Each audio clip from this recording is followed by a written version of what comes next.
Hello, this is Alex from GTax and Accounting Services. So in this video, we're going to answer some of your questions that you have asked in this video that I recorded. Now, in this video, I was talking about certain red flags that you as a taxpayer or you as a foreign owner of a U.S. single member LLC should be looking out for in cases where you've hired a CPA, an enrolled agent, or an attorney to prepare these forms for you. Certain things that you need to take into consideration when you're reviewing the forms to make sure that they were prepared accurately.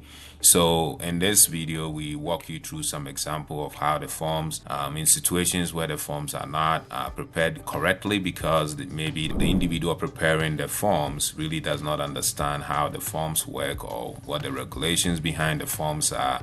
And I talk a lot about all those red flags in this video, so definitely check it out.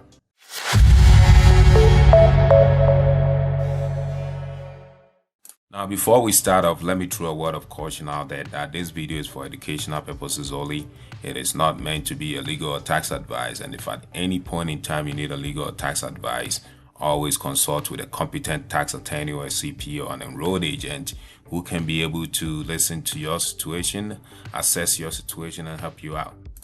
Okay, so we're going to try and answer one of the questions that was asked by one of our viewers here, and this question was posted 3 months ago. And I'm sorry, sometimes it takes me a while to respond to some of these YouTube comments because it's more effective if you book a time with me through my company's website, and then we talk about some of these issues, especially if the issue is very, it's very urgent and important. You can always book a time with me by going through my website, okay?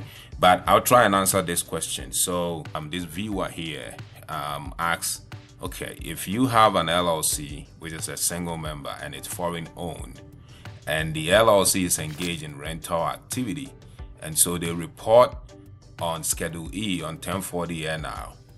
This person is asking that, okay, other than the 1040 NR and the Schedule E that this single member person has filed with the IRS, should they also be reporting 1120 pro forma 5472? Now, that's a very good question. Now, the answer is yes. You should, if you have a rental reporting obligation and you're filing 1040 NR and Schedule E, that is a full-blown return. That's an actual tax return where you determine the taxes owed and your tax liabilities on that specific form. Now, on the other hand, 1120 pro forma and 5472 is just an information return. It is not a tax return. Okay, so whilst the 1040 NR is a tax return and we want to know the activities that's causing you to pay taxes or report your income taxes, pro forma 1120 and 5472 serves different purpose. They serve as an information reporting form. Basically, we need to know who owns the company, which country they are from, what kind of related party transactions they have, or reportable transaction. If you have a rental property or you're engaged in U.S. trade or business to the extent that you have to file an income tax return on 1040 NR, that is a really separate issue from the 1120 pro forma 5472. The answer here is that if you're filing 1040 NR, that's a separate issue. That's a full-blown tax return, which is different, separate, and distinct from pro forma 1120 and 5472. So I hope this makes sense, okay? So in your question here, you're filing both.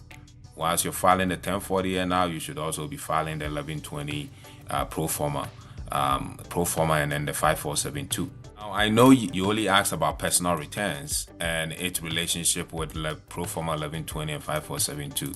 Now, the owner of the company is a foreign corporation and has to report rental activities on 1120F. After filing the 1120F, which is also a full-blown return, you should be filing the 1120 pro forma 5472. Now, the 1120F is not filed by the U.S. single member LLC because it's a disregarded entity.